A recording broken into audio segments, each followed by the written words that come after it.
il sort du cabaret et il dit, Jean, pourquoi tu as attaché ton cheval devant l'église? Jean a dit, l'ancien Jean qui avait l'habitude d'attacher son cheval devant le cabaret est mort hier samedi. Aujourd'hui, c'est un nouveau Jean. Alléluia. Raison pour laquelle je suis venu attacher mon cheval devant l'église. Ça veut dire quoi? Jean était en train de dire, même mon cheval est devenu chrétien.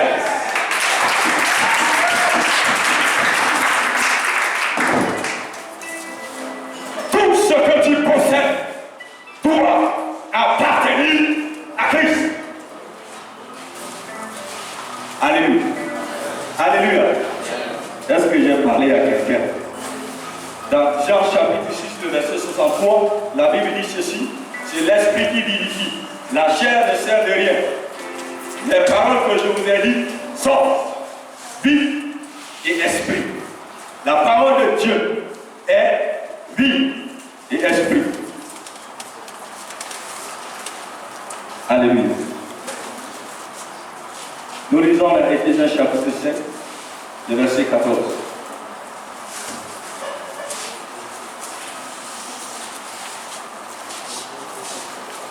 Éphésiens chapitre 7, le verset 14. Éphésiens le chapitre 5, le verset 14 dit ceci. C'est pour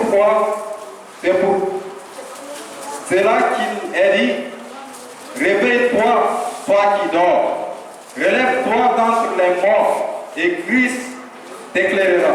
Alléluia. Reprends maintenant, la Bible dit, C'est pourquoi,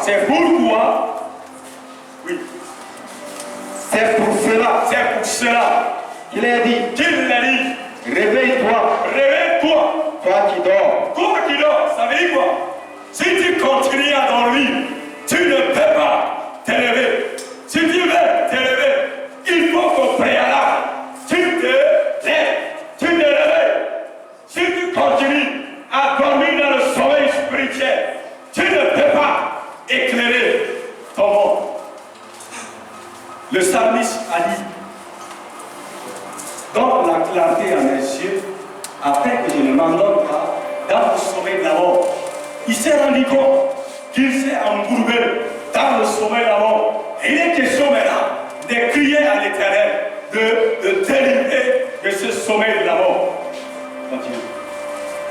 Relève-toi d'entre les morts, Il dit, relève-toi d'entre les morts. et Christ t'éclairera. Et Christ t'éclairera. Si tu te lèves, si tu prends cette résolution de te lever, à ce moment, le Seigneur t'éclairera. Alléluia. Alléluia. Amen. Je vais donner un témoignage encore qui a bouleversé une famille tout entière et qui a fini par s'engager à servir le Seigneur. Il y avait une famille, suivez-moi ici, il y avait une famille qui habitait dans une concession. Maintenant, le père de la famille a reçu l'affectation d'aller ailleurs. Maintenant, il était parti ailleurs. C'est une famille chrétienne. Et quand il est parti en dehors de la ville où il était, il a laissé son chien dans cette concession.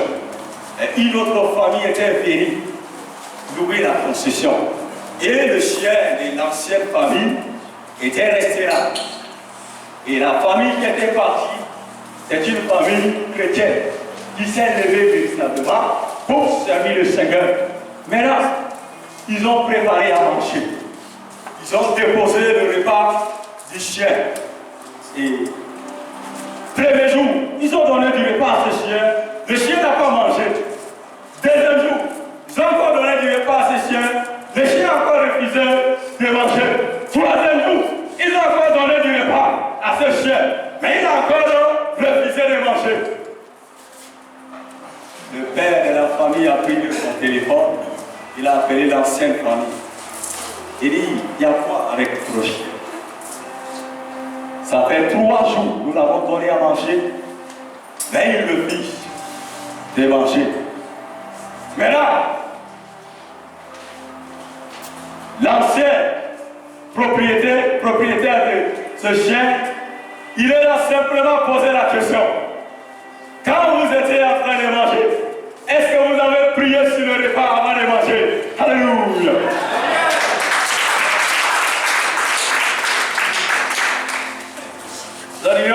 Nous, on est des païens, on n'a pas prié sur le repas. Il dit, voici le problème. Mon chien a déjà mangé le repas à midi. Yes. Maintenant, comme c'est des païens, ils sont partis chez le voisin. Un voisin chrétien est venu pendant le repas. Le chien était resté à côté, il les observait. Et puis maintenant, ils sont là assis tout autour du table. Et le voisin chrétien, il était venu spécialement en mission pour prier sur le repas. Il a prié sur le repas.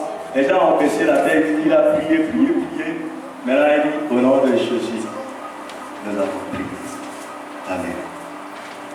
Dès qu'il a fini de prier, amen, ils ont coupé la part du chien. Ils ont donné au chien. Le chien a commencé à manger son repas. Ça veut dire quoi? Si tu vis réellement la vie chrétienne, tu impacteras ton entourage sans toutefois te forcer. Alléluia. Alléluia. La vie chrétienne, c'est du vécu. C'est ce que tu as, que tu peux donner. Tu ne peux pas donner quelque chose que tu n'as pas. Il n'y a que ce que tu possèdes, que tu peux enlever pour donner à quelqu'un. Mais là, si ma soeur me dit, donne-moi 100 francs, alors que je n'ai pas 100 francs, je l'ai rouillé carrément. Ça veut dire que je n'ai rien. Je ne peux pas donner 100 francs. Mais si elle me demande, prie pour moi, afin que je reçoive ma guérison. Au nom de Jésus, je prie pour elle et reçois sa guérison. Pas parce que j'ai la puissance de cette guérison personnelle, mais à cause de ce Jésus. Elle reçoit sa guérison. Tout à l'heure, j'avais dit, à la fin, nous allons prier pour la guérison. Peut-être que c'est là avec une maladie en toi. Mais ce n'est pas moi qui va te guérir. C'est simplement au nom de Jésus-Christ de Nazareth, reçois ta guérison. Et si dans ton cœur, tu crois fermement et que tu dis Amen, tu reçois aussi Amen. Alléluia. Alléluia. Est-ce que tu peux acclamer pour le Seigneur?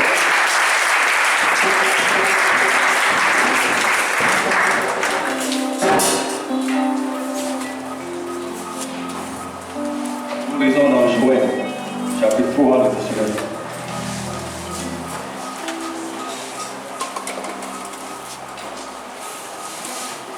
Joël, chapitre 3, verset 9.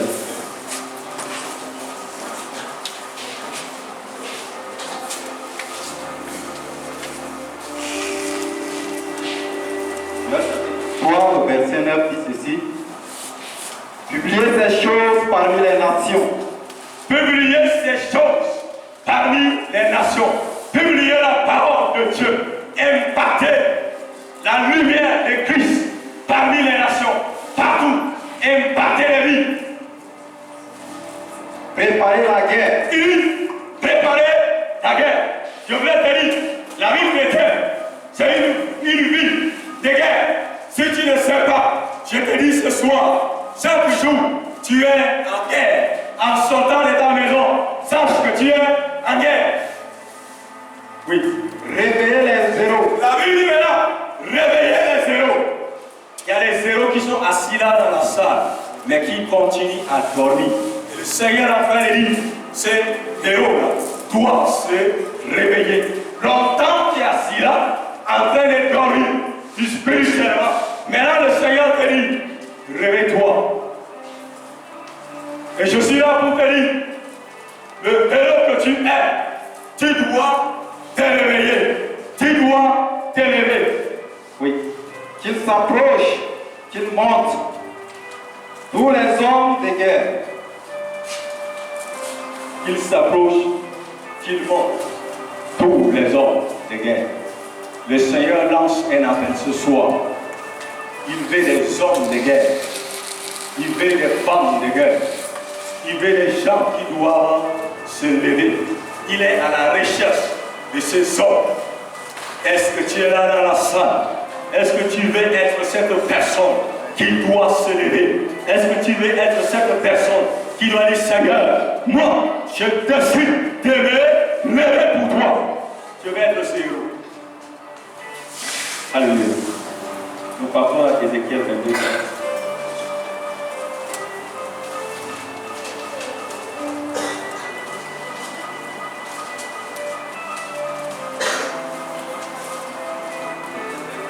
Ézéchiel chapitre 22, verset 30.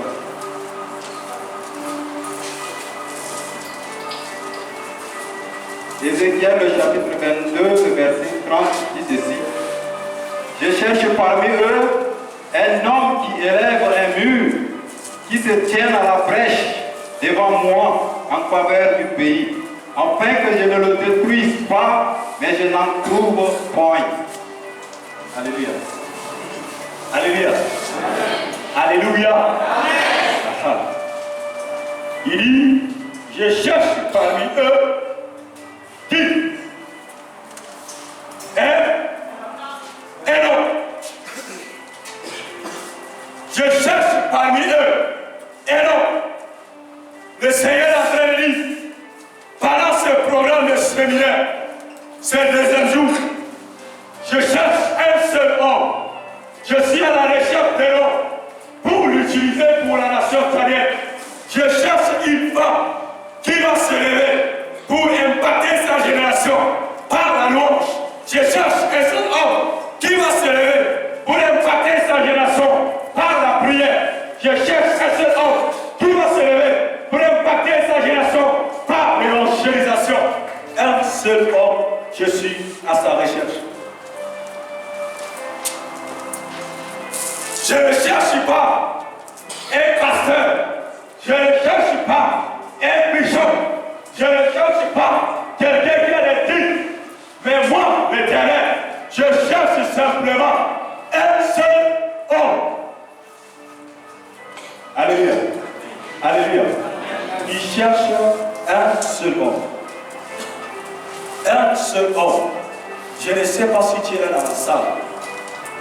Le Seigneur te dit, tu te cherches. Longtemps tu t'es arrêté ici. Longtemps tu t'es bloqué à la paix de Dieu. Et il te dit, tu te cherches. Je cherche un seul homme qui va se lever pour posséder l'économie du temps. Alléluia. Je cherche un seul homme qui va se lever pour diriger la politique italienne. Je cherche un seul homme qui va se lever pour créer des entreprises dans cette nation italienne. Avec l'évangile avant dans cette nation italienne. Je cherche un seul homme qui va se lever pour créer des choses qui vont apporter l'avancement de la parole de Dieu. Je cherche un seul homme qui va faire toutes choses pour ma gloire. Il est à la recherche d'un seul homme. Il n'a pas une cherche pour te dire que non, les autres sont là. Il dit un seul homme. Mais ce soir, nous sommes combien dans cette salle? Plus qu'un. Il te cherche, il me cherche. Et si tu prends la résolution, j'ai déjà signé mon engagement avec le Seigneur. Je dis, Seigneur, je te donne ma jeunesse. Je lui ai déjà donné ma jeunesse depuis le 29 janvier 2015, où j'ai entendu sa voix et je me suis levé du Seigneur. Je me livre totalement à toi. Jusqu'au bout, je te suivre dans les monts, les montagnes.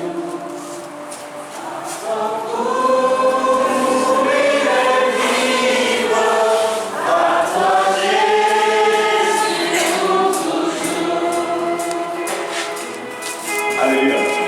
Alléluia. Nous chantons très bien cette chanson. Quand j'ai lancé, c'est presque tout le monde qui chante ça. Mais est-ce que c'est tout le monde qui me suit jusqu'au bout?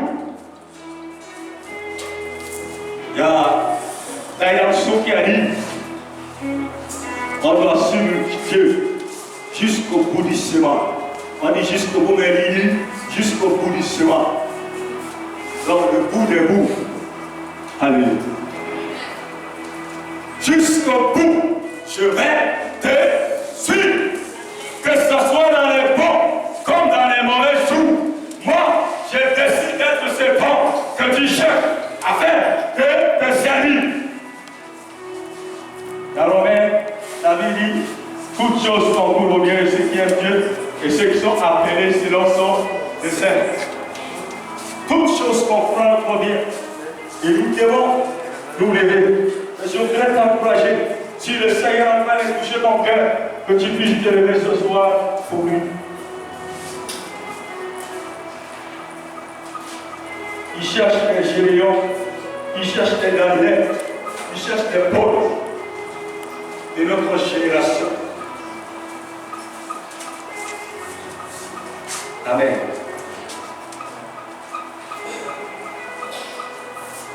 Mais pour mieux servir le Seigneur, il nous faut une puissance. Il nous faut une puissance. Il nous faut un esprit élevé. Alléluia. Il nous faut un esprit élevé. Nous avons besoin de quelque chose qui pourra nous aider à mieux le servir. Et cette chose, tu dois simplement dire, allez, je vais posséder ce soir. La Bible dit, lève-toi, sois éclairé, car ta lumière arrive. La lumière est en train de venir. Je voudrais que tu puisses nous aider à lire le verset 2 et 3. Isaïe 60, le verset 2 et 3.